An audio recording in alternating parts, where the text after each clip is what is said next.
Olá, bem-vindo ao canal Ópera com Sandra. E falando de ópera, lá vamos nós. No vídeo anterior falei sobre o compositor Francesco Cavalli e sua primeira ópera, La Noce di Teti e di Pelléo. Hoje vou contar para você um pouquinho mais sobre esse compositor e sua obra. Vamos nessa? Podemos dizer que a importância de Cavalli para a ópera deveu-se à sua capacidade de sintetizar ideias e procedimentos das escolas fiorentina e romana e de seu grande mestre Cláudio Monteverdi. Foi com Cavalli que o melodrama veneziano começou a dar os primeiros passos rumo à glorificação da voz. Em suas composições, as vozes começaram a caracterizar os personagens. Assim, para representar personagens históricos ou mitológicos, uma voz mais aguda, a de castrate. Para figuras do mundo real e do prosaico cotidiano, registro de tenores. Para figuras antagonistas ao par amoroso ou figuras cômicas, tenores com timbre mais baritonal. Lembrando que naquela época não existia a designação barítono. E para personagens bufos ou nobres como reis, pais e divindades tenebrosas como Netuno e Plutão, vozes mais graves, de baixos. Em suas mãos, os duetos também sofreram uma grande evolução. Um total de 41 óperas são atribuídas a Francesco Cavalli, porém, apenas 32 têm a sua autoria confirmada. Vamos falar sobre algumas delas? Il Giasone, um protótipo do estilo veneziano, alcançou um grande sucesso. Foi escrita em 1649 e apresentada por toda a Itália, popularizando o gênero. Aqui vai um pedacinho da área de conjuro cantada por Medea.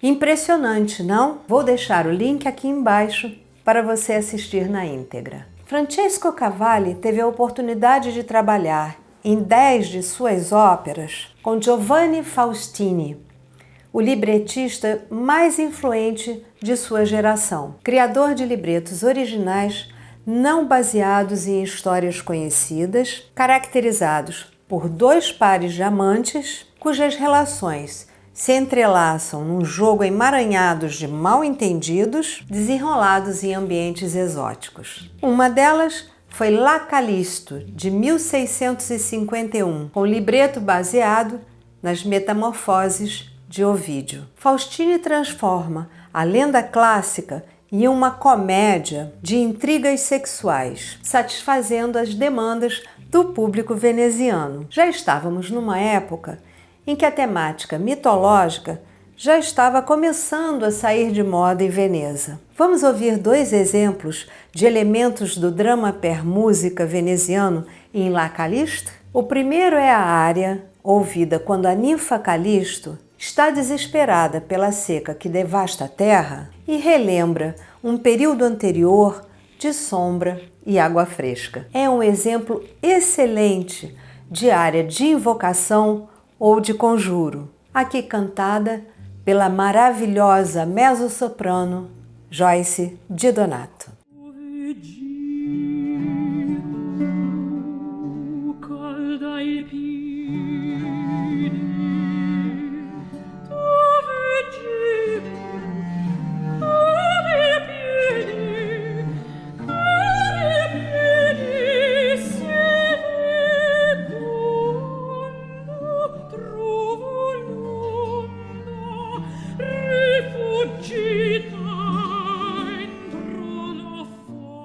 O segundo exemplo nos mostra uma cena de disfarce. Teremos Júpiter disfarçado de Diana, a deusa da caça, com o objetivo de conquistar a ninfa Calisto, uma seguidora da deusa por quem está apaixonado.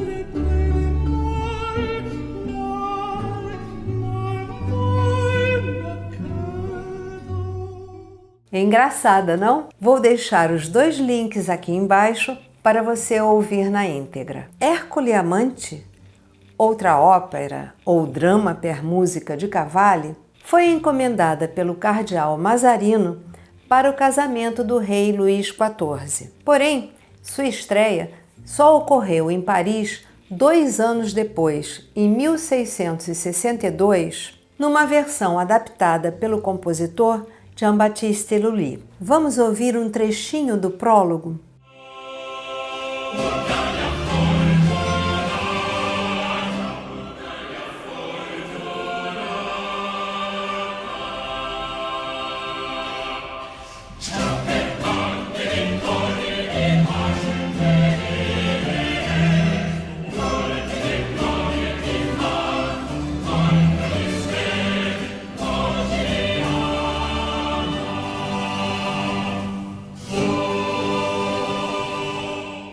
Imponente e lindo, não?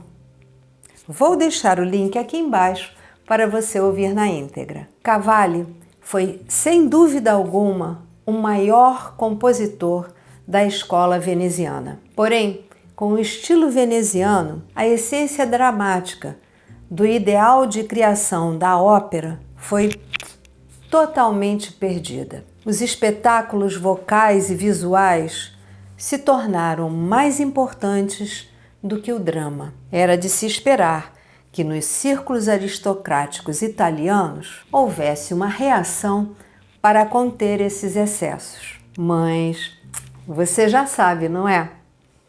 Essa história vai ficar para o nosso próximo encontro. E se você gostou de saber um pouquinho sobre a grande obra de Francesco Cavalli, deixe seu like, compartilhe com os amigos, se inscreva no canal e, claro, deixe um comentário para mim. Muito obrigada, boa semana e até a próxima!